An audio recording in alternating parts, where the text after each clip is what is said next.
வானாதிவானங்கள் கொள்ளாதவரே, வார்த்தையால் வர்ணிக்க கூடாதவரே, ஓயாமல் உம் புகழ் நான் பாடுவேன். என்றுமே என்றுமே என்றென்றுமே. ஆனா சேர்த்து வரணும், இல்லைன்னா கோவம் வந்துடும். நல்லா பாடுங்க. வர்ணிக்க கூடாதவரே, ஓயாமல் உம் புகழ் நான் பாடுவேன். என்றுமே என்றுமே என்றென்றுமே. ஹல்லேலூயா ஹல்லேலூயா ஹல்லேலூயா ஹல்லேலூயா ஹல்லேலூயா ஹல்லேலூயா ஆமென். ஹல்லேலூயா ஹல்லேலூயா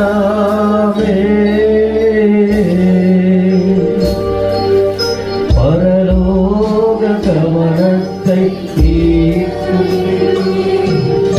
அப்பாவும் கண்களில் கிருபை வேண்டுமே. எப்போதும் என் அருகே நீர் வேண்டுமே. நீர் வேண்டும் நீர் வேண்டுமே. பரலோக கவனத்தை ஈர்க்க வேண்டுமே. அப்பாவும் கண்களில் கிருபை வேண்டுமே. எப்போதும் என் அருகே நீர் வேண்டுமே. நீர் வேண்டும் நீர் வேண்டுமே. ஹல்லேலூயா ஹல்லேலூயா ஆமென். ஹல்லேலூயா ஹல்லேலூயா ஆமென். ஹல்லேலூயா ஹல்லேலூயா ஆமென். ஹல்லேலூயா ஹல்லேலூயா ஆமென். விலகான பிரியாத உம் சமூகமே, அதுதானே நிரந்தர சுதந்திரமே. பேரொன்றும் வேண்டாம் நீர் போதுமே. நீர் போதும் எப்போதும் நீர் போதுமே. விலகான பேரின் உம் சமூகமே, அதுதானே நிரந்தர சுதந்திரமே. பேரொன்றும் வேண்டாம் நீர் போதுமே.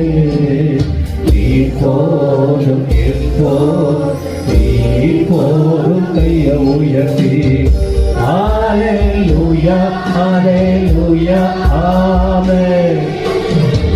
ஹல்லேலூயா ஹல்லேலூயா ஆமென். ஹல்லேலூயா ஹல்லேலூயா ஆமென். ஹல்லேலூயா ஹல்லேலூயா. மீண்டும் ஒரு முறை ஹல்லேலூயா ஹல்லேலூயா ஆமென். ஹல்லேலூயா ஹல்லேலூயா ஆமென். ஹல்லேலூயா ஹல்லேலூயா ஆமென். ஹல்லேலூயா ஹல்லேலூயா ஆமென்.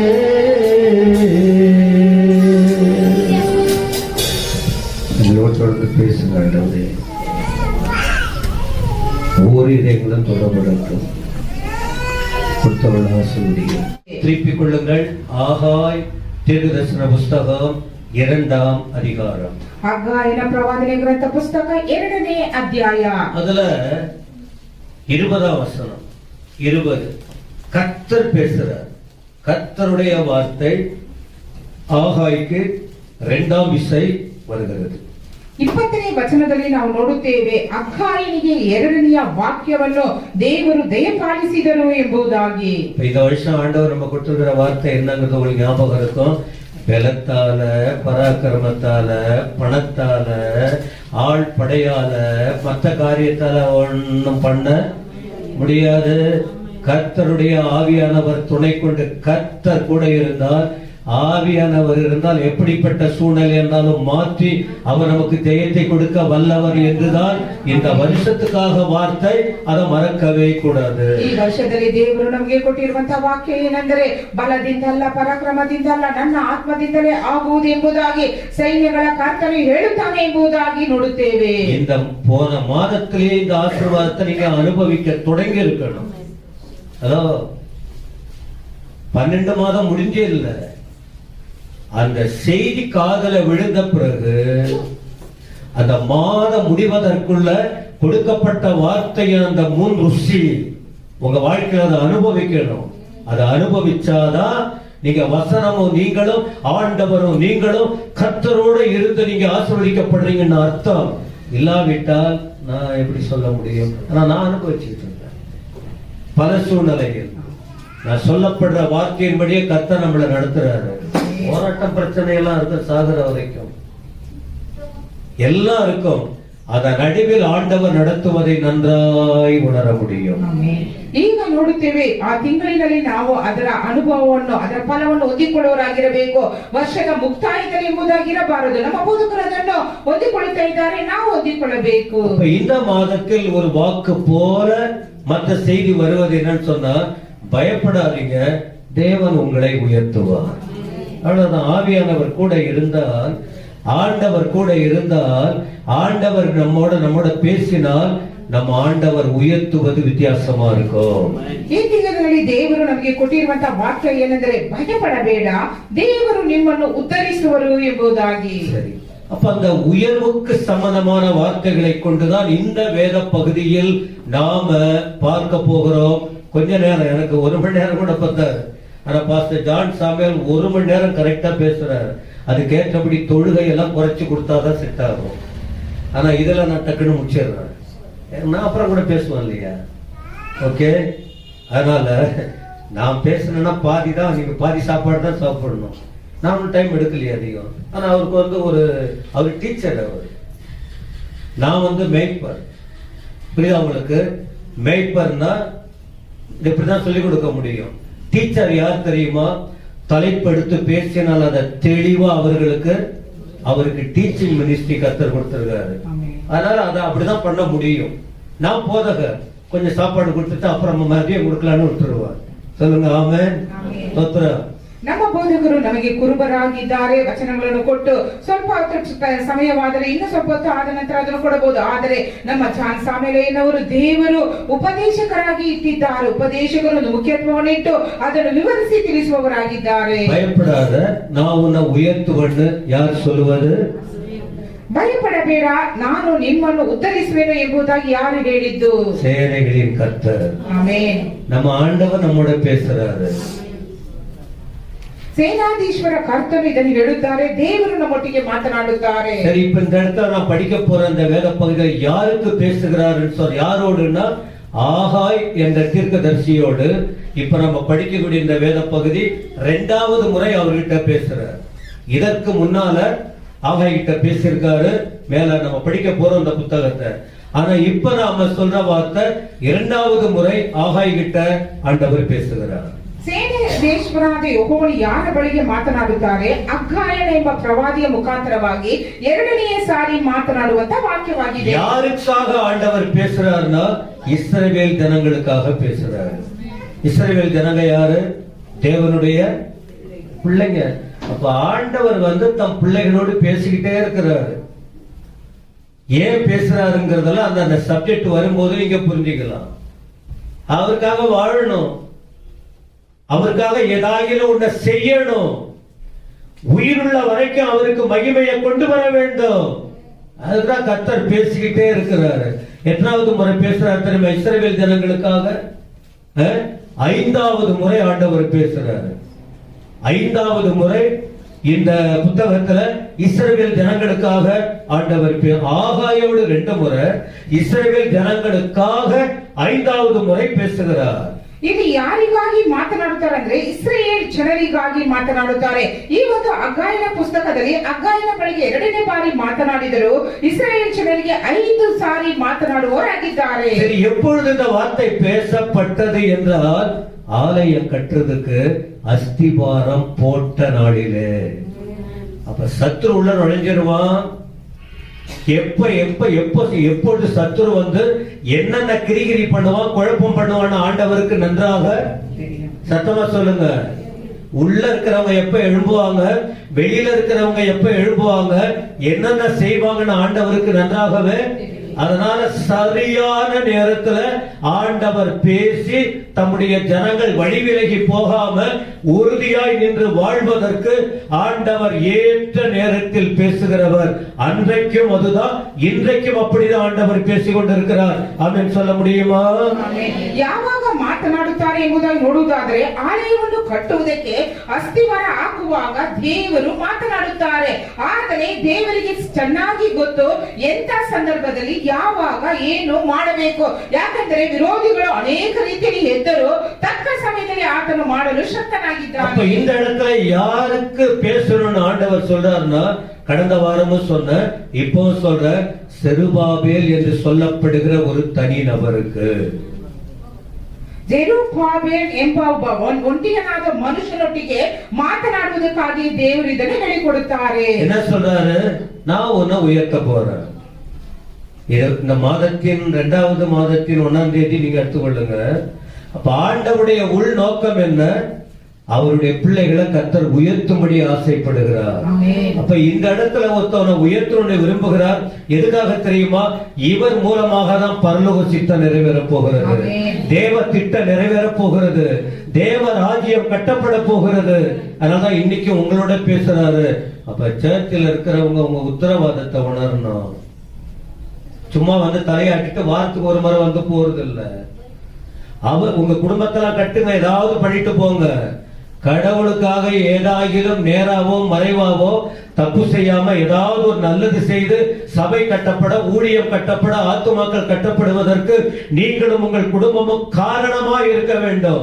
கலகத்துக்கு நீங்கள் காரணமாக அல்ல, நன்மைக்காக. குழப்பத்துக்கு நீங்கள் காரணமாக அல்ல, ஐக்கியத்திற்காக. சாபத்துக்கு காரணமாக அல்ல, ஆசீர்வாதங்களுக்காக காரணமாய் ஒவ்வொருவரும் மாற வேண்டும். ಯಾಕೆ ಜೆರುಬ್ಬಾಬೆಲನ ಬಳಿಗೆ ದೇವರು ಹೇಳುತ್ತಾರೆಂದ್ರೆ ದೇವರ ಚಿತ್ತವನ್ನು ನೆರವೇರಿಸುವುದಕ್ಕಾಗಿಯೋ ದೇವರ ರಾಜ್ಯವನ್ನು ಕಟ್ಟುವುದಕ್ಕಾಗಿಯೋ ಈ ಮನುಷ್ಯನನ್ನು ದೇವರು ಆರಿಸಿಕೊಂಡಿದ್ದಾರೆ.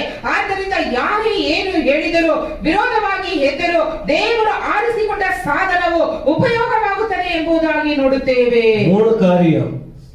1, ஏன் இந்த மனுஷனோடு கர்த்தர் பேசுகிறார்? பேசுவதின் ரகசியம் என்ன அப்படின்னா, 1, இவன் ஒரு தலைவன். கர்த்தர் முன்கூட்டியே தெரிந்திருக்கிறார். லீடர் திடீர்னு வந்ததல்ல, கர்த்தருடைய முன்குறிப்பு. எத்தனை பேர் முன்ன வருவாங்க, தள்ளப்படுவாங்க. ஆனா ஆண்டவர் முன்கூட்டியே இவரை தெரிந்திருக்கிறார். வசனம் படித்து பார்த்தால் உங்களுக்கு தெரியும். இதுல 21ல ஆகாய் 2:21, நீ யூதாவின் தலைவனாகிய செருபாபேலோட சொல்ல வேண்டியது என்னவென்றால், அப்போ இவர் யாரு? ஒரு தலைவர். தலைவர் என்றால் முன்ன நின்று நடத்துறவன். குழப்பத்தோடு இருக்கிற ஜனங்கள் நடுவில் என்ன செய்ய போறோம்னு தெளிவா தடுமாறிட்டு இருக்கும் போது அவளை தெளிவுபடுத்தி ஒரு எப்போ லீடர்ஷிப் தேவை. எல்லாரும் தலைவனா மாறிவிட சொல்லுங்க. ஒரு வார்த்தை சொல்லுவாங்க, சொல்லுங்க, தடி எடுத்தவெல்லாம் தண்டல்காரன். ஏதோ 2 வார்த்தை தெரிஞ்சிச்சுன்னா எல்லாம் பெரிய ஆளா மாறிவிட. சத்தமா சொல்லுங்க. நிறைய பேர் அப்படிதான் நடக்குது. அவன் தான் தலைவனா, இவன் தான் தலைவனா? அதுக்குன்னு ஒரு காரியம் இருக்கு. தெய்வீக ஒழுங்க நீங்க பாருங்க. இந்த ஒழுங்கு புரியாததனால சிலர் எல்லாம் பேசிக்கிட்டு இருப்பாங்க. அப்ப தெய்வீக தலைமை என்பது கர்த்தரால் முன்குறிக்கப்பட்ட ஒன்று, பிரித்தெடுக்கப்பட்ட ஒன்று. ஏற்ற நேரத்தில் அந்த தலைமையத்துவத்துக்கு கர்த்தர் அவர்களை கொண்டு வருகிறார். 21ನೇ ವಚನದಲ್ಲಿ ನೋಡುತ್ತೇವೆ, ಯೆಹೂದ ದೇಶಾಧಿಪತಿಯಾದ ಜೆರುಬ್ಬಾಬೆಲನಿಗೆ ಹೀಗೆ ನುಡಿ ಎಂಬುದಾಗಿ ಕರ್ತನು ಹೇಳುವಂತದ್ದು, ಈತನು ಒಬ್ಬ ನಾಯಕನಾಗಿ ಇರಬೇಕು ಎಂಬುದಾಗಿ, ದೇವರು ಈತನ ಮುಖಾಂತರವಾಗಿ ಅನೇಕ ಕಾರ್ಯಗಳನ್ನು ಮಾಡಬೇಕೆಂಬ ಉದ್ದೇಶವು ಈತನಿಗೆ ಮುಂಚಿತವಾಗಿ ದೇವರು ತಿಳಿದಿದ್ದರು ಎಂಬುದಾಗಿ ನೋಡುತ್ತೇವೆ. தாவீதின் வம்சத்துல நிறைய பேர் தப்பு பண்ணாங்க, தலைவனே வரக்கூடாதுங்கிற ஒரு சூழ்நிலை. அந்த நிலையில் தான் செருபாபேலை கர்த்தர் முன்குறிக்கிறார். எரேமியா 22:30 வீட்டுல போய் படிச்சு பாருங்க. எரேமியா 22:30 அந்த பகுதி மேல கீழே படிச்சு பாருங்க. தாவீது சந்ததியில யாரும் வரக்கூடாது அப்படிங்கிற நிலையில தான் இந்த மனுஷனை கர்த்தரே தலைவனாய் ஆயத்தப்படுத்துகிறார். ಯೆರೆಮೀಯನ ಪುಸ್ತಕ 22ನೇ ಅಧ್ಯಾಯ 30ನೇ ವಚನದಲ್ಲಿ ಓದುವಾಗ, 30ನೇ ವಚನದಲ್ಲಿ ನೋಡುವಾಗ, ಇಸ್ರಾಯೇಲ್ ಜನರ ಅಂದ್ರೆ ದಾವೀದನ ವಂಶದಲ್ಲಿ ಯಾರು ನಾಯಕರಾಗಿ ಬರಬಾರದು ಎಂಬ ಉದ್ದೇಶದಿಂದಲೇ ಇದನ್ನೆಲ್ಲ ಮಾಡುತ್ತಾರೆ ಎಂಬುದಾಗಿ ಅದರಲ್ಲಿ ಬರೆಯಲ್ಪಟ್ಟಿದೆ. தானியேல் 2:44 படிங்க, ஒரு பகுதி இருக்கும். நேரம் இல்லாதனால சொல்றேன், வசனத்தெல்லாம் குறிச்சு வைத்துக் கொள்ளுங்க.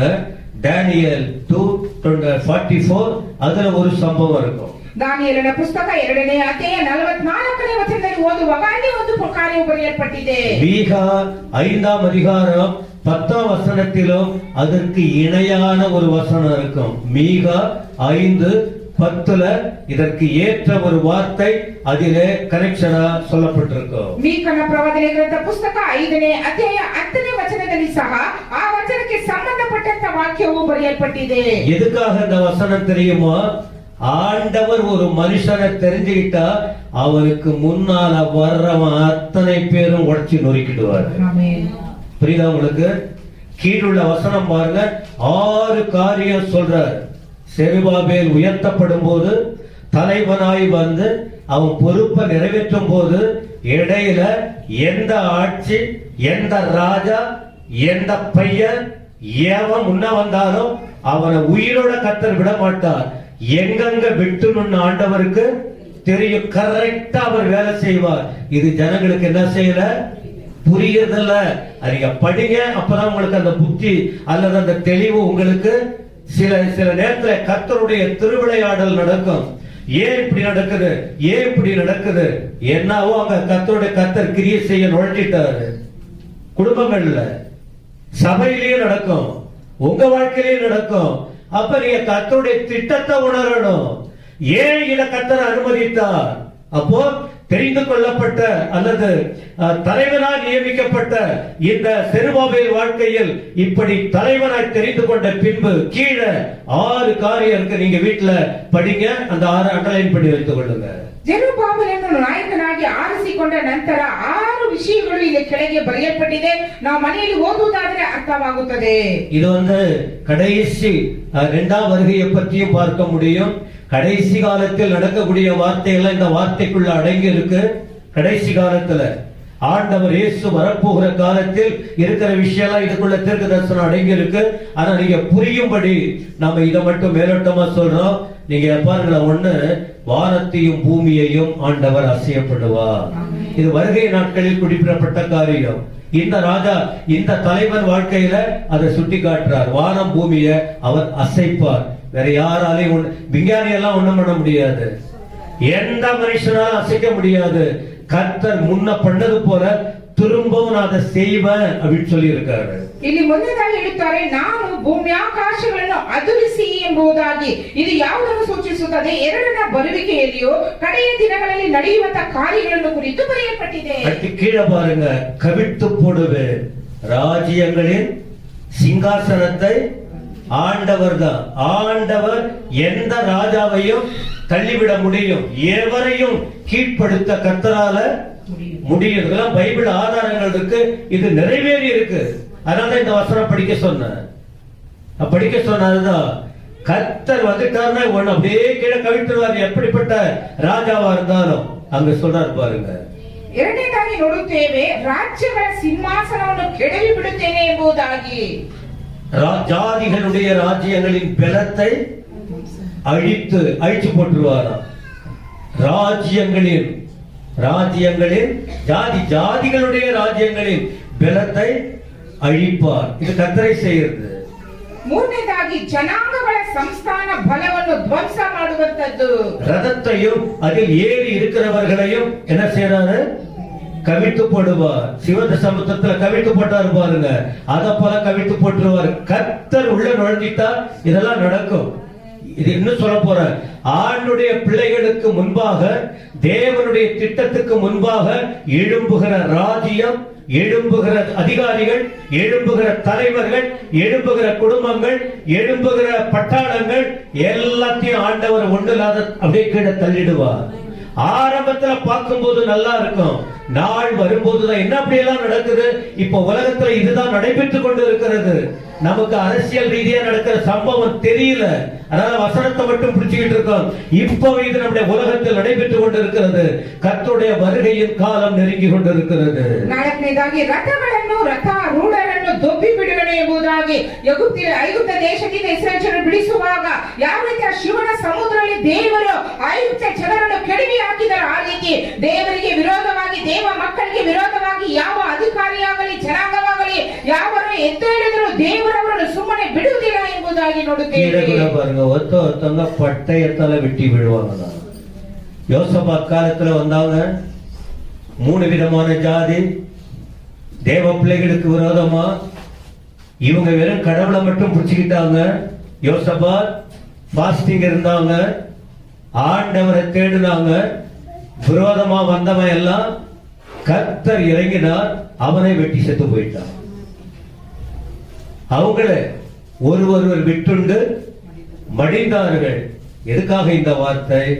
ஒருவர் கர்த்தருக்காக வாழ்ந்தார், ஒருவர் கர்த்தருடைய சித்தத்தை நிறைவேற்றினார், ஒருவர் தேவனுடைய வழியை விட்டு விலகாம அவர் சொல்லுவதன்படி நான் நடக்கணும்னு யோசித்தால் எதிர்ப்புகள், இதுல குறிப்பிடப்பட்டது போல பல விதங்களில் எதிர்ப்புகள் எல்லாம் வரும். ஆண்டவர் ஒரு மனுஷனை உயர்த்தினால் மற்றதெல்லாம் தாழ்த்தப்பட்டு போயிடும். சத்தமா சொல்லுங்க, தாழ்ந்து போயிடும், தாழ்ந்து போகணும். இதான் விதி. தேவ பிள்ளைகளை மட்டும்தான் மேல கொண்டு வருவார், தேவனுக்காக வாழ்கிறவர்களை மட்டும்தான் கொண்டு வருவார். அதனால கர்த்தர் உங்களை உயர்த்தி வச்சிருந்தா குறும்புத்தனமா இருக்க கூடாது, இதயம் கர்த்தருக்காக இருக்கணும். ஆண்கள் பெண்கள் அத்தனை பேருக்கும் குறும்ப வச்சுக்கிட்டு பழி வாங்குற குணம், மற்றவங்களை கஷ்டப்படுத்துறது, இந்த குணம்லாம் இருக்கக்கூடாது. உங்களை கர்த்தர் உயர்த்தணுமா, கர்த்தர் உங்களை ஆசீர்வதிக்கணுமா, உங்களுக்கு முன்னால் வருகிற காரியத்தை கர்த்தர் அப்படியே வெட்டி போட்டுருவாரு. உங்களை கர்த்தர் உயர்த்துவார். ஆனா உங்கள் உள்ளம் கர்த்தருக்காக இருக்க வேண்டும். எத்தனை பேருக்கு இந்த வார்த்தை விளங்குனது? ஆமா, ஆமென். ಪ್ರತಿಯೊಬ್ಬನು ತನ್ನ ಕಡೆಯವನ ಕತ್ತಿಯಿಂದ ಹತನಾಗುವನು ಎಂಬುದಾಗಿ ನಾವು ದೇವರ ವಾಕ್ಯ ಓದುತ್ತೇವೆ. ಯೆಹೋಷಾಫಾಟನಿಗೆ ವಿರೋಧವಾಗಿ 3 ಅರಸರು ಎದ್ದೇಳುತ್ತಾರೆ. ಆದರೆ ಯೆಹೋಷಾಫಾಟನು ದೇವರಿಗಾಗಿ ಇದ್ದದರಿಂದ ಆ 3 ಅರಸರೇ ಅವರವರು ಕತ್ತಿಯಿಂದ ಸತ್ತು ಹೋದರು, ಮಡಿದು ಹೋದರು ಎಂಬುದಾಗಿ ಓದುತ್ತೇವೆ. ಆದರೆ ದೇವರಿಗಾಗಿ ಇರುವಂತವರು ನಾಯಕತ್ವವನ್ನು ಕೊಡುವಾಗ ಅದರಲ್ಲಿ ನಿಜವಾಗಿಯೂ ನಂಬಿಕಸ್ಥರಾಗಿರುವುದಾದರೆ ದೇವರು உன்னதப்படுத்துவராகிದ್ದಾರೆ. ஆண்டவர் பேசுற விதம் புரியுதா புரியலையா? இப்ப இவ்வளவு சத்தியத்தை கேட்டுக்கிட்டு திரும்பவும் இந்த 2வது மாதத்திலையும் 25ஆம் வருஷத்துல இருக்கிறதை போல, ஜனவரி மாதத்தில் இருந்ததை போல உங்கள் வாழ்க்கை பயணம், உங்கள் திட்டங்கள், உங்கள் குடும்ப வாழ்க்கையா இருக்கட்டும், வேலையா இருக்கட்டும், ஊழியமா இருக்கட்டும், எதுவா இருக்கட்டும், கொஞ்சம் கூட மாற்றம் இல்லாதிருந்தால் கொஞ்சம் மாற்றிக்கொள்ள வேண்டும். ஏன்னா கர்த்தர் உங்களுக்காக பெரிய திட்டத்தை வச்சிருக்காரு. அந்த திட்டத்தை அனுபவிச்சு நீங்க மகிழ்ந்து இருக்கணும்னா வசனத்தை கேட்டு கண்டிப்பா என்ன செய்யணும்? கீழ்ப்படிய வேண்டும், வாழ்க்கையை மாற்றிக்கொள்ள வேண்டும். 1225ರಲ್ಲಿ ಇದ್ದಂತ ಅದೇ ಕಾರ್ಯಗಳು ಇರುತ್ತದ, ಅಥವಾ ಜನವರಿ ತಿಂಗಳಲ್ಲಿ ಇದ್ದಂತ ಅದೇ ಸ್ವಭಾವ ನಮ್ಮಲ್ಲಿ ಇದೆಯಾ? ದೇವರ ವಾಕ್ಯವನ್ನು ಇಷ್ಟಾಗಿ ಕೇಳುವಾಗ ನಾವು ಅದೇ ರೀತಿಯಾಗಿ ಇರಬಾರದು. ನಮ್ಮ ಜೀವಿತದಲ್ಲಿ ಒಂದು ಮಾರ್ಪಾಡು ಇರಬೇಕು, ಬದಲಾವಣೆ ಇರಬೇಕು. ಆಗ ಮಾತ್ರ ದೇವರು ನಮ್ಮನ್ನು ಉದ್ಧರಿಸುವನು ಎಂಬುದಾಗಿ ಓದುತ್ತೇವೆ. நீங்க சொல்றது புரியல, இன்னொரு முறை சொல்லுங்களேன் அப்படின்னு சொல்றவங்க கை உயர்த்துங்க பார்க்கலாம். 2வது காரியம் என்ன தெரியுமா? இப்படி பிரித்தெடுக்கப்பட்டவர்கள் ஒரு மனுஷனை கர்த்தர் உயர்த்தணும்னு தெரிந்து கொண்டால் அவங்க என்ன செய்யணும் தெரியுமா? சேவை செய்யணும், உழைக்கணும். கொஞ்சம் கூட வளையாம பதவி வேணும், கொஞ்சம் கூட வேர்வை சிந்தாம பேரு வரணும், கொஞ்சம் கூட கடவுளுக்காக ஒண்ணுமே பண்ணாம எல்லாம் வேணும். எப்படி வரும்? மஞ்சுளா சிஸ்டர், நீங்க வேலைக்கு போகாம உங்க கையில காசு கிடைக்குதா? அதோ கன்னடா. வேலைக்கு போகாம உங்ககிட்ட காசு கிடைக்குமா? நீங்க வீடு கட்ட முடியுமா? பண்ணலாம். திருடி, பொய் சொல்லி, மற்றவங்க வயிற்றுல அப்படின்னா கொஞ்சம் திறமை. ஆனா நேர்மையா வரணும்னா என்ன செய்யணும்? வேர்வை சிந்தி. அத போல ஒரு மனுஷன் உயர்வுக்கு வரணும்னு சொன்னால் அடிமட்டத்தில் வேர்வை சிந்தி உழைக்கணும். வேலை வாங்க கூடாது. இன்னைக்கு நான் என்ன வேலை செய்யுங்கன்னா, நான் போய் வேலை செய்யறேன்னா ஃபர்ஸ்ட் உட்காருங்கன்றாங்க. கொஞ்சம் நல்ல பிள்ளைங்க சிலது செய்யட்டும் ஐயா. இவர் அப்படியே ஜாலியா கையை கட்டிட்டு ஐயா சேர் போடுறாரு. ஐயா இன்னைக்கு இங்க இருக்காரு, இங்க அப்படி. ஆனா வெட்டி கதை வீண் கதை பேசிக்கிட்டு இருப்பாங்க கனம் பெற்றவங்க. நாம போய் சேர் எடுத்து போடுவோம், இங்க போவோம் அங்க போவோம். நல்ல ஞானம் இல்ல, அவ்வளவு புத்தி இருக்காது உங்களுக்கு. சரி, நாமளும் அப்படியே விட்டுட்டோம். ஆனா நாம் 12 வயதில் கஷ்டப்பட தொடங்கினவன். இந்த வேதத்துக்காக, இந்த தேவனுக்காக 43-45 வருஷமா தேய்ந்து கொண்டிருக்கிறவன். ஊழியம் ஊழியம் ஊழியம் லைட்டு அதெல்லாம் சொல்ல எனக்கு நேரம் இல்லை. அதனாலதான் இன்னைக்கு கர்த்தர் உயர்த்தி வச்சிருக்கிறாரு. அப்ப இன்னைக்கு நான் உட்கார்ந்தா கூட ஏன் ஐயா உட்கார்ந்து இருக்காரு, ஏன் செய்யலன்னு யாரும் கேட்க, நீங்க உட்காருங்க, நாங்க இருக்கிறோம். அப்ப என்ன செய்யறோம்? நாம உழைத்தால் உயர்வுக்கு வர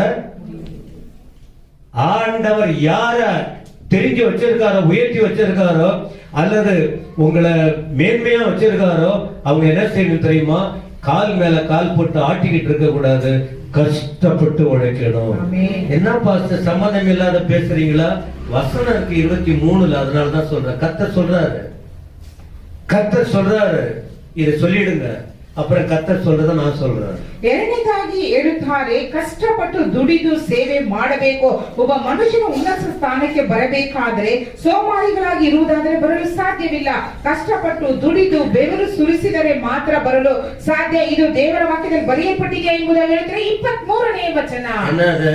கர்த்தரே சொல்றாரு, செயற்கையரின் குமாரனாகிய செருபாபேல் என்னும் என் ஊழியக்காரனே. ஊழியக்காரனா யார் தெரியுமா?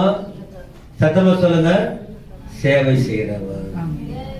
செருபாபேல் இவன் என் ஊழியக்காரன் அப்படின்னா இவன் என்ன செய்யணும்? சத்தமா சொல்லுங்க. வெறும் பைபிளை தூக்கிட்டு மேடையில நிக்கிறது இல்ல, ஒரு காரியத்தை கொஞ்சம் கூட வளையாம செய்வதல்ல. ஊழியன் என்றாலே வேலை. ஏசப்பா போதிச்சிருக்காரு, அதுக்கு நேரம் இல்லை வசனம் சொல்ல. நம்ம தான் சொல்லிக்கிட்டே இருக்கிறவங்க. வேலை செய்யணும், ஜனங்களுக்கு சேவை செய்யணும், சர்ச்சுக்கு சேவை செய்யணும், குடும்பத்துக்கு சேவை செய்யணும். நம்மால முடிஞ்சதை ஏதாகிடும் அப்படி குத்துக்கல்லு போல உட்கார்ந்துக்க கூடாது. மனுஷகுமாரன் ஊழியம் கொள்ளும்படி வரல, ஊழியம் செய்யும்படி. மார்க் 10:45. இதை வச்சுதான் சொல்றேன். சபையில இருக்கிறவங்க, கர்த்தர் உங்களை உயர்த்தணும்னு விரும்பிட்டாரு.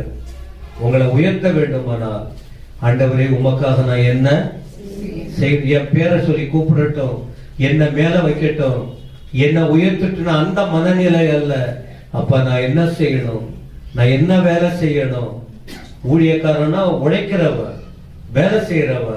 இதுல கவனம் வைங்க. சோம்பேறி உயர்வான், சீக்கிரத்துல டவுன் ஆயிடுவான். ஆனா உழைக்கிறவன் மேல வருவான், கர்த்தர் கூட இருந்து மேன்மைப்படுத்துவான். சத்தமாவே சொல்லுங்க. இது உங்களுக்கு வேணுமா வேணாமா?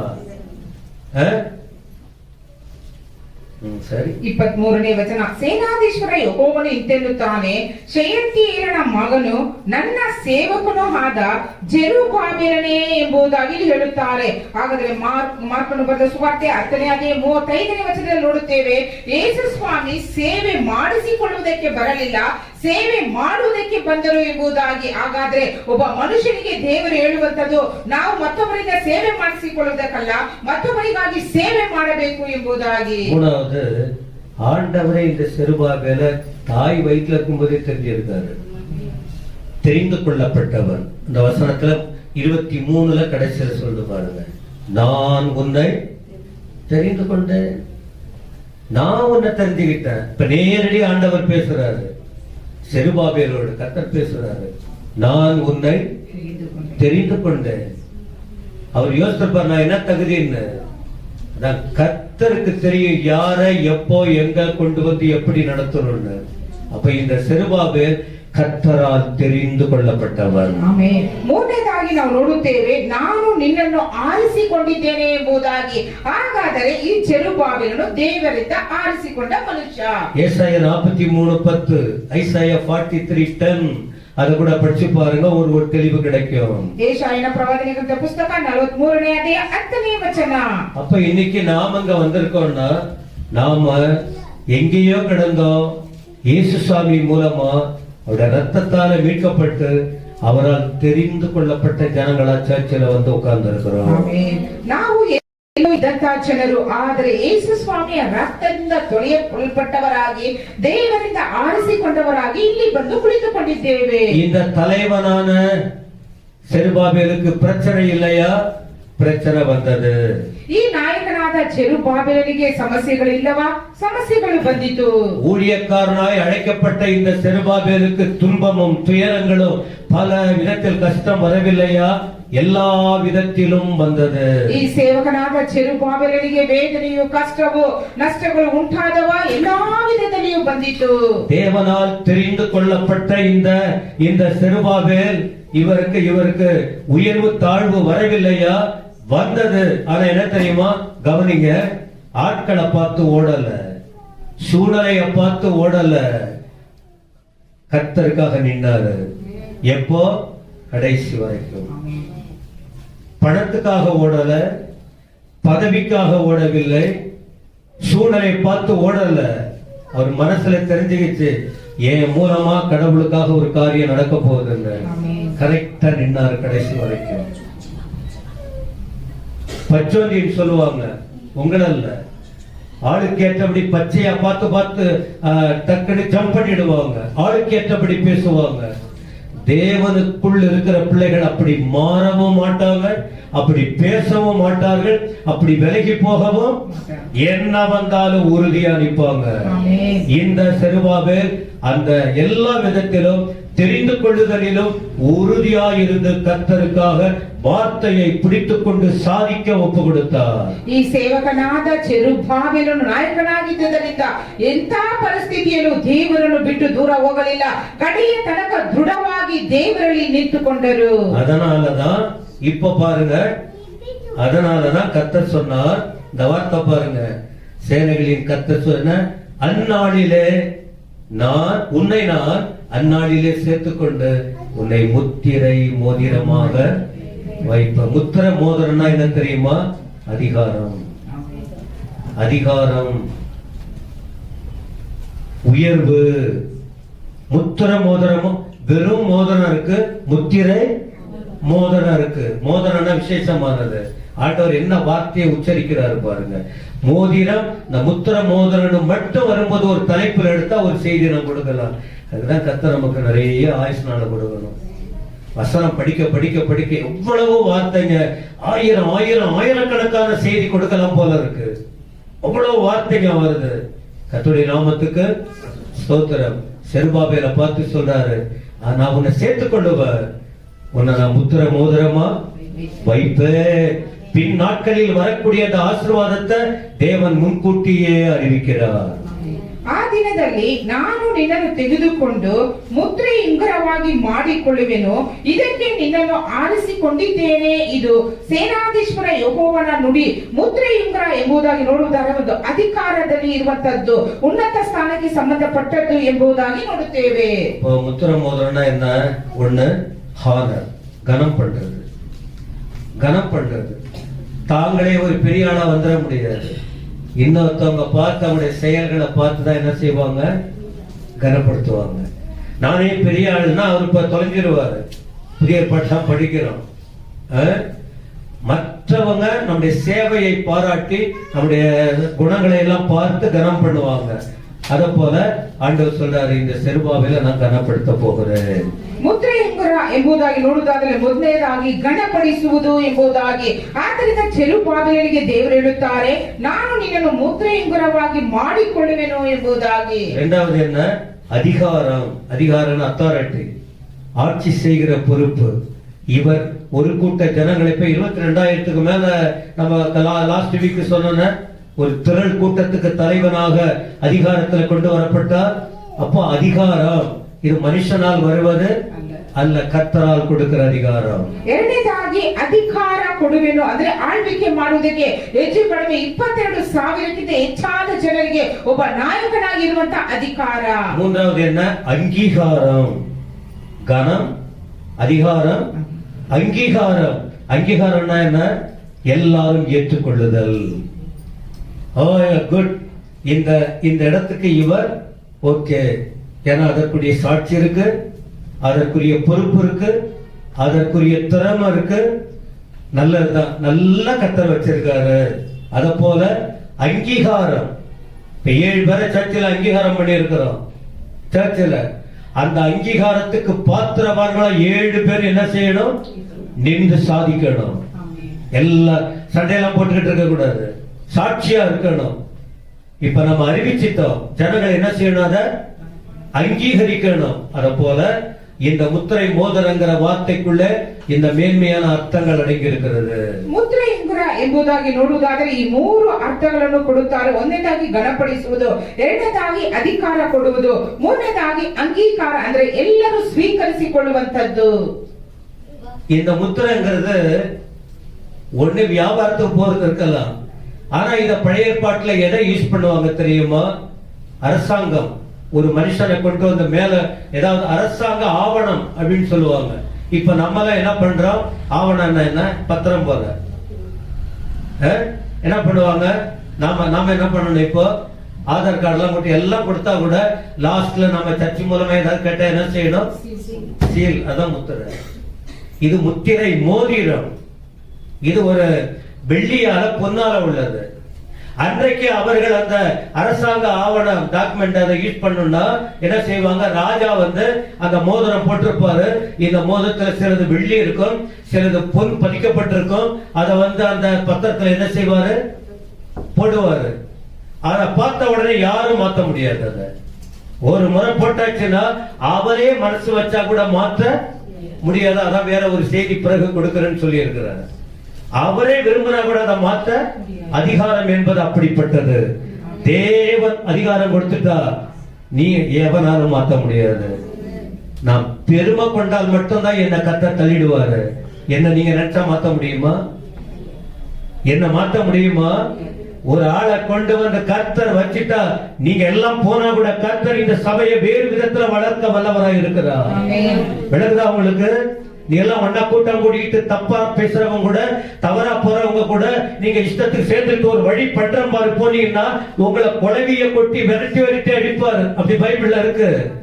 ஆனால் என்ன கர்த்தர் ஒண்ணு செய்ய, ஆனா எனக்கு பெருமை வரக்கூடாது. நான் வசனத்தின்படி வாழணும், நான் கர்த்தருக்காக இருக்கணும், நான் கர்த்தருக்கு மகிமையை கொண்டு வரணும். நீங்க தெளிவா இருந்தா புரிஞ்சுக்குவீங்க. ஸ்தோத்திரம். என்னன்னு சொன்னால் ஆண்டவர் அழைச்சிட்டார்னா ಅಂಗೀಕಾರಂ பண்ணிட்டா அதை ಯಾರುமே ಮಾತ முடியாது. ಮುದ್ರೆ ಎಂಬುದಾಗಿ ನೋಡುವುದಾದರೆ ಹಳೆಯ ಕಾಲಗಳಲ್ಲಿ ಅರಸನು ಒಂದು ಮುದ್ರೆ ಉಂಗುರವನ್ನು ಧರಿಸಿದ್ರು. ಅದು ಬೆಳ್ಳಿ ಚಿನ್ನದಿಂದ ಮಾಡಲ್ಪಟ್ಟದ್ದು. ಒಂದು ಸರ್ಕಾರದ ಪತ್ರದಲ್ಲಿ ನಾವೆಲ್ಲ ಬರೆದುಕೊಟ್ಟು ಸಹಿ ಹಾಕಿದರು. ರಾಜನ ಆ ಮುದ್ರೆ ಉಂಗುರದ ಮುಖಾಂತರವಾಗಿ ಸೀಲ್ ಹಾಕಬೇಕಾಗಿತ್ತು. ಅದನ್ನು ಯಾರು ಬದಲಾಯಿಸಲು ಸಾಧ್ಯವಿಲ್ಲ. ಇದಕ್ಕೆ ಅರ್ಥ ಏನೆಂದರೆ ಜನರು ಅಂಗೀಕಾರ ಮಾಡಿಕೊಳ್ಳಬೇಕು. அடுத்த வாரமே பேசுறேன். அந்த முத்திரிக்கப்பட்ட ஒரு 3 பேர் ஏன்னா வந்துச்சு எனக்கு பேசும்போது காலையில ரெடி பண்ணும்போது. ஆனா கடைசியா உங்களுக்கு சொல்றேன், இந்த முத்திரை போட்டு அந்த அதிகாரம் தீர்மானிக்கப்படுகிறது. ஆனா இன்றைக்கு நமக்கு கொடுத்திருக்கிற முத்திரை என்ன தெரியுமா? பரிசுத்த ஆவியானவருடைய முத்திரை. எபேசியர் 1:13. எபேசியர் 1:13. பரிசுத்த ஆவியினாலே நீங்கள் என்ன பண்ணப்பட்டவர்களா? முத்திரிக்கப்பட்டவர்கள். முத்திரிக்கப்பட்டவர்கள். அப்ப நம்ம தேவ பிள்ளை என்ற ஆண்டவர் அங்கீகரித்திருக்கிறார். ಎಫೆಸದವರಿಗೆ 1:13 ನೋಡುತ್ತೇವೆ, ಪರಿಶುದ್ಧಾತ್ಮನ ಮುದ್ರೆ ಉಂಗುರವಾಗಿ ದೇವರು ನಿಮ್ಮನ್ನು ಅಭಿಷೇಕಿಸಿದ್ದಾರೆ ಎಂಬುದಾಗಿ. ಹಾಗಾದರೆ ಹೀಗೆ ನಾವಿರುವಂತವರು ಪರಿಶುದ್ಧಾತ್ಮನ ಅಭಿಷೇಕವನ್ನು ಹೊಂದುವವರಾಗಿ ಇರಬೇಕು. அதனால்தான் பலத்தினாலும் அல்ல, பராக்கிரமத்தினாலும் அல்ல, என்னுடைய ஆவியானவர் யாரு? முத்திரிக்கப்பட்ட பரிசுத்த ஆவியானவர். அந்த ஆவியானவர் காட்டுற வழியில நாம எல்லாரும் தெளிவா என்ன செய்யணும்? உன் புருஷன் காட்டுற வழியில நடக்க கூட, தப்பா நடத்திடுவாரு. மறிச்சு நடக்கணும். மனிதர்கள் காட்டுகிற தவறான வழியில் நாம் செல்ல, வேதத்துக்கு மாறா யார் வழி காட்டினாலும் நாம போகவே, அவங்களால கோடி ரூபாய் வந்தா கூட உன் நட்பு எனக்கு வேண்டாப்பா, என் வேதம் காட்டுகிற வழியில் நான் நடப்பேன், அப்பொழுதுதான் நான் பரலோகத்துக்கு போவேன். இந்த பூமியில நான் தாழ்ந்திருந்தா கூட பரவாயில்ல, என் தேவன் சொல்லுவது இப்படி வாழ்வன் சொன்னீங்கன்னா ಎಲ್ಲರಿಗೂ ಮುನ್ನೆ ಕರ್ತರು ಉங்களை ಉಯರ್ತಿ ಮೇನ್மைப்படுத்த ವಲ್ಲವರಾಗಿ இருக்கிறார். ಈ ಲೋಕದಲ್ಲಿ ಜೀವಿಸುವಂತ ನಮಗೆ ದೇವರು ಕೊಟ್ಟಿರೋದು ಪರಿಶುದ್ಧಾತ್ಮನ ಅಭಿಷೇಕವಾಗಿರುವ ಮುದ್ರೆ ಉಂಗುರ. ದೇವರು ನಮ್ಮನ್ನು ನಡೆಸಬೇಕು.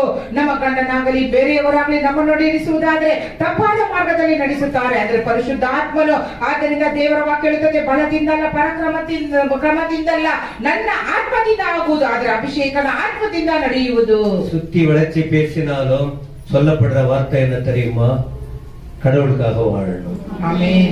ஹலோ, நினைச்சா கோயிலுக்கு வருது. நிறைய பேர் அப்படி இருக்கீங்க, பாதிக்கப்படுவீங்க. நானும் வந்து திரும்ப உங்க வீட்டுக்கெல்லாம் வந்தா கூட சொல்றது இல்லை. ஒரு முறை சொல்லியாச்சுன்னா, ஐயா இப்படி சொல்லிட்டாரு, பைபிள் இப்படி சொல்லிடுச்சு, அவ்வளவுதான். கர்த்தருக்காக வாழணும். நீங்க இருக்கிற இடத்துல கடவுள் உங்களை உயர்த்தணும். இல்லைன்னா நீங்க மற்றவங்க நல்லா ஆயிடுவாங்க, நீங்க உயர்த்தப்பட மாட்டீங்க. மற்றவங்களோட ரொம்ப கீழே தான் இருப்பீங்க. கர்த்தருடைய நாமம் தூஷிக்கப்படும். நீங்க தேவனுக்காக உண்மை உத்தமமா இருந்து பாருங்க, கர்த்தரை உங்களை உயர்த்துவார். எல்லாம் ஆச்சரியப்படுவாங்க, பந்திಗೆ ಆಯತ್ತப்படுவோம். ನಾವು ಕರ್ತನಿಗಾಗಿ ಲೋಕದಲ್ಲಿ ಜೀವಿಸಬೇಕು. ಎಲ್ಲವನ್ನು ಬಿಟ್ಟು ನಾವು ನಂಬಿಕೆಯಿಂದಲೂ ಸತ್ಯದಿಂದಲೂ ದೇವರನ್ನು ಹಿಡಿದುಕೊಳ್ಳುವುದಾದರೆ ಆತನೇ ನಮ್ಮನ್ನು ಉನ್ನತಪಡಿಸಿ ಆತನ ಮಾರ್ಗದಲ್ಲಿ ನಡೆಸುವವರಾಗಿದ್ದಾರೆ. ನಾವೆಲ್ಲರೂ ಕರ್ತನ ಬೋಧನೆಗೆ ಸಿದ್ಧರಾಗೋಣ. 1 கொரிந்தியர் 11 பார்க்கிற வசனம் உங்களுக்கு தெரியுமா? எந்த மனுஷனும் தன்னைத்தானே சோதித்தறிந்து இந்த அப்பத்தில் புசித்து இந்த பாத்திரத்தில் பானம் பண்ண கடவர், எண்ணத்தினானெனில் அபாத்திரமாய் போஜன பானம் பண்ணுகிறவர் கர்த்தருடைய சரீரம் இன்னதென்று நிதானித்து அறியாததினால் தனக்கு ஆக்கினை தீர்ப்பு வரும்படி போஜன பானம் பண்ணுகிறார். இது நிமித்தம் உங்களில் அநேகர் பிறவினரும் வியாதி உள்ளவருமாய் இருக்கிறார்கள், அநேகர் நித்திரையும் அடைந்திருக்கிறார்கள். நம்மை நாமே நிதானித்து அறிந்தால் நியாயம் தீர்க்க. ஹலோ, கவனிக்கிறீங்களா? ஒரு நிமிஷம் அப்படியே கண்ண மூடி. இப்ப மட்டும் இல்ல, எப்பொழுதும் நீங்க சிந்திக்கணும். உன் பெற்றோர் உன்னை விடுவிக்க முடியாது. உன் கணவரோ உன் பிள்ளைகளோ உங்களுக்கு உதவி செய்ய முடியாது. உன் அண்ணன் தம்பிங்களோ உன் பந்து ஜனங்களோ உங்களுக்கு எதுவும் பண்ண முடியாது. செருபாபேலோடு பேசின இந்த சர்வ வல்லமையுள்ள தேவன் நம்மோடு இப்ப பேசி இருக்கிறார். இவர் மட்டும்தான் உங்களை தப்பு வைக்க முடியும், உதவி செய்ய முடியும், உயர்த்த முடியும், ஆசீர்வதிக்க முடியும், அங்கீகரிக்க முடியும்.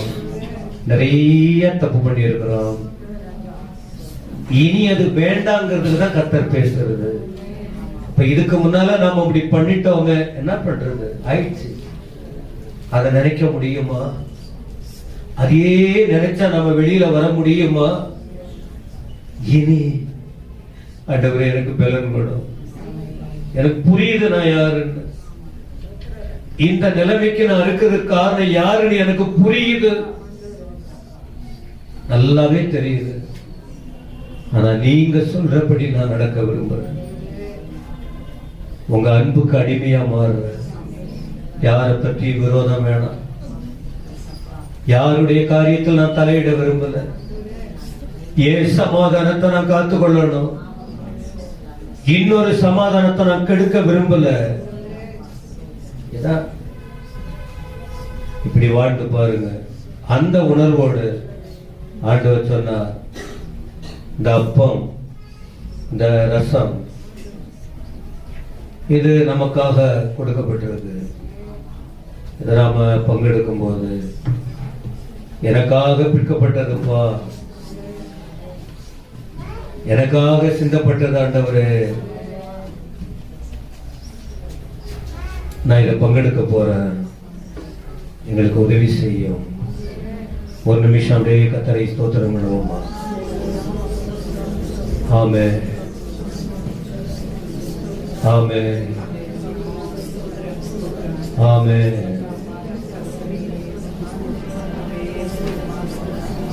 ஆமென்.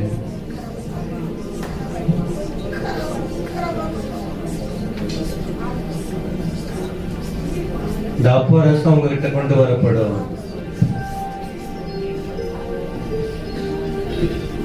கண்ணை திறந்து அதை வாங்கி வச்சுங்க. தேவனே, வழக்கம் போல இருக்கிற பந்தி வேண்டாம்ப்பா, எனக்கு ஆசீர்வாதம் வேண்டாண்டவரே.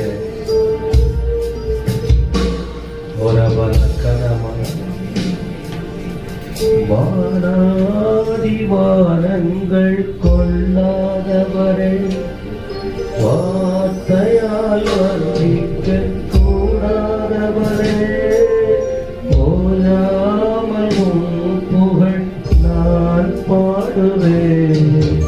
என்றுமே என்றுமே என்றென்றுமே வானாதி வானங்கள் கொள்ளாதவரே வார்த்தையால் வர்ணிக்க கூடாதவரே, ஓயாமல் உம் புகழ் நான் பாடுவேன். என்றுமே என்றுமே என்றென்றுமே. Hallelujah, hallelujah, amen.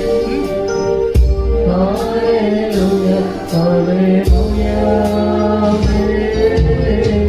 Hallelujah, hallelujah, amen. Hallelujah, hallelujah, amen. பரலோக கவனத்தை ஈர்க்க வேண்டுமே, அப்பாவும் கண்களில் இருப்பை வேண்டுமே, எப்போதும் என் அருகே நீர் வேண்டுமே. நீர் வேண்டும், நீர் வேண்டும், நீர் வேண்டுமே. பரலோக கவனத்தை ஈர்க்க வேண்டுமே, அப்பாவும் கண்களில் இருப்பை வேண்டுமே, எப்போதும் என் அருகே நீர் வேண்டுமே. நீர் வேண்டும், நீர் வேண்டும், நீர் வேண்டுமே. Hallelujah, hallelujah, amen. Hallelujah, hallelujah, amen. Hallelujah, hallelujah, amen. Hallelujah, hallelujah, amen. விலகாத பிரியாத உம் சமூகமே, அதுதானே நிரந்தர சுதந்திரமே. வேறொன்றும் வேண்டாம், நீர் போதுமே, நீர் போதும், நீர் போதும், நீர் போதுமே. விலகாத பிரியாத உம் சமூகமே, அதுதானே நிரந்தர சுதந்திரமே. வேறொன்றும் வேண்டாம், நீர் போதுமே, நீர் போதும், நீர் போதும், நீர் போதுமே. Hallelujah, hallelujah, amen. Hallelujah, hallelujah, amen. Hallelujah, hallelujah,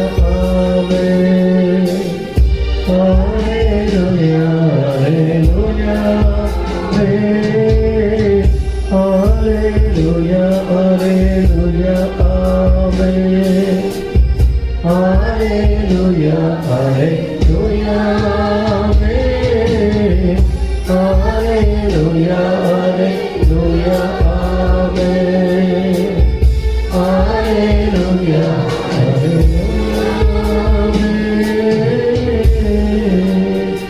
தப்பத்தை உயர்த்தி ஆண்டவரே, தப்ப வெள்ளையா இருக்குப்பா, எங்க இருதயம் பல நேரத்துல கருப்பா இருந்திருக்கு ஆண்டவரே, இந்த வெள்ளை இதை போல எங்க இருதயத்தை மாற்றிருக்கப்பா. நாங்க மனுஷங்க தான் என்ன செய்யறது, எங்களை நீங்க உயர்த்தலன்னா யார் உயர்த்த முடியும்? எங்களுக்கு அழைப்பிக்கப்பட்டபடி சரீரத்தை நினைக்கிறோம் என்று சொல்லி இந்த உயர்த்தி ஸ்தோத்திரம் பண்ணுங்கள முதல்ல. ஆமென் ஆமென் ஆமென் ஆமென் ஆமென் ஆமென். உங்களுக்காய் பிற்கப்பட்ட என்னுடைய சரீரம் வாங்கி புசிங்கள் என்று சொன்னவரை ஏற்றுக்கொண்டு இதை நாம் ஸ்தோத்திரத்தோடு புசிப்போம்.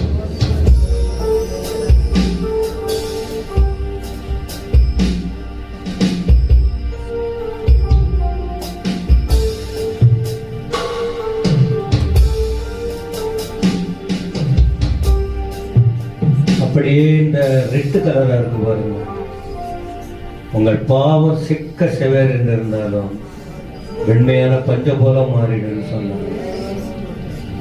இயேசுவின் ரத்தம் ஜெயா நம்மை சுத்திகரிக்க வல்லவர்.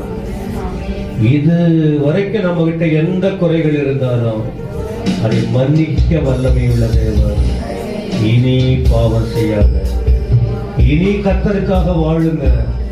அந்த உணர்வோடு இந்த ரசத்துக்காக ஸ்தோத்திரம் பண்ணி முதல்ல ஸ்தோத்திரம் பண்ணுங்க.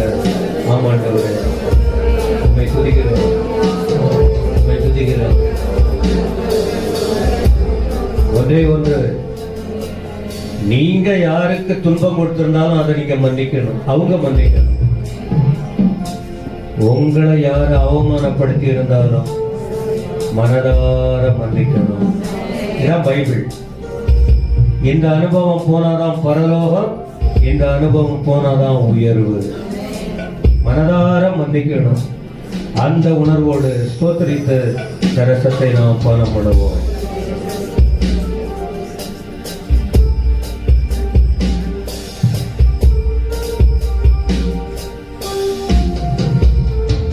ஒரு நிமிஷம் எல்லாரும் அந்த கீழே வச்ச பிறகு ஆமென் நல்ல கையை வைத்து நல்லா ஒரு ஸ்தோத்திரம். ஆண்டவரை, என் புருஷனுக்காக ஜெபம் பண்ண போறேன், என் மனைவிக்காக ஜெபம் பண்ண போறப்பா, எங்க அப்பா அம்மாவுக்காக ஜெபம் பண்ண போறேன், என் ஃப்ரெண்ட்ஸுகளுக்காக ஜெபம் பண்ண போறப்பா. நான் வேலை செய்யற இடத்துல ஜனங்கள்லாம் ஒரு மாதிரி இருக்காங்க ஆண்டவரே, நாங்க கூட சில இடத்துல தடுமாறுற ஆண்டவரே. என் குடும்பத்துல நீங்க தான் கிரியை செய்யணும், கட்டுகள் அழிந்து போகணும், விளைவினங்கள் மாறணும். நாங்க எந்த இடத்துல போனாலும் எங்களுக்காக யுத்தம் பண்ணணும். கரங்களை கட்டி நல்ல ஆவியில நிறைந்து ஜெபம் பண்ண முடியுமா? ஒரு பெரிய அறுவடை மாதத்திலே தாரும், ஒரு மாதத்தில் அறுவடையை தாரும். சமாதானம், சந்தோஷம், ஆறுதல், ஐக்கியம், ஆசீர்வாதம், உயர்வு, நன்மை, கர்த்தருடைய பலன். ஆமென் ஆமென் ஆமென் ஆமென் ஆமென் ஆமென். சர்வ வல்லமை இறங்கத்தை கையை தட்டி சொல்லுங்க. இயேசுவின் நாமத்தில் இனியப்பா, நீங்க பாவம் செஞ்சீங்கன்னா, நீங்க கர்த்தரை விட்டு போனீங்கன்னா நரகம் தான், பரலோகம் போக முடியாது. அதனாலதான் ஆண்டவர் நம்மளோட பேசிக்கிட்டு இருக்காரு. ஆண்டவர் நம்ம நேசிக்கிறதுனால, கர்த்தர் நம்ம பரலோகத்துல கொண்டு போய் சந்தோஷப்படுத்த விரும்புறதுனால. ஆமென் ஆமென் ஆமென். ஸ்தோத்திரம். பரலோக தேவனை துதிக்கிறோம். முடிந்த வரைக்கும் எங்களை ஒப்பு கொடுக்கிறோம். எல்லாரையும் ஆசீர்வதிங்க. உயர்த்துவான்னு சொல்லியிருக்கீங்க. இந்த மாதம் எப்படி உயர்த்துவீங்க தெரியாது, எங்க உயர்த்துவீங்க தெரியாது, எங்க அந்த முத்திரிக்கப்பட்ட அபிஷேகத்தின் வல்லமை கடந்து வரும் தெரியாது. அத நாங்க உங்க அழைப்புல, உங்கள் தெரிந்து கொள்ளுதலில நீங்க வைக்கிற இடத்துல உழைச்சி முன்னேறு. தேவராஜ்யத்தை கட்ட கருவிதாரம். இதுவரைக்கும் தெரியல, நாங்க இஷ்டம் போல இருந்தோம், இப்ப தெரிஞ்சுக்கிட்டோம். இனி உமக்காக இருக்கணும். எல்லாரையும் ஆசீர்வதியும். இந்த மாதம் முழுவதும் தம்முடைய பிள்ளைகளை சந்தோஷப்படுத்தும், குறையில்லாமல் இருக்கட்டும். மகிமையான ஆசீர்வாதம் துதிகன மகிமை நீர் ஏற்றுக்கொள்ளும். இயேசுவின் நாமத்தில் பிதாவே. இந்த கர்த்தராக இருக்கிற இயேசு கிறிஸ்துவின் கிருபை, பிதாவாகிய தேவனுடைய அன்பு, தூயாவியனுடைய ஆசீர்வாதம் நம் எல்லாரோடும் கர்த்தர் இயேசு வருகிற வரைக்கும் நிலைத்திருப்பதாக. ನನ್ನ ಮನೆಗೆ ಹೋಗನೆಂದು ಕೊಂಡಾಡು, ನನ್ನ ಸತ್ಯಗಳೇ ಆತನ ಪವಿತ್ರ ನಾಮವನ್ನು ಕೀರ್ತಿಸಿರಿ. ನನ್ನ ಮನೆಗೆ ಹೋಗನೆಂದು ಕೊಂಡಾಡು, ಆತನು ಮಾಡಿದ ಉಪಕಾರಗಳು ಒಂದನ್ನು ಮರೆಯಬೇಡ. ಆಮೆನ್. ಕರ್ತನು ಆಶೀರ್ವದಿಪಾರಾಗ.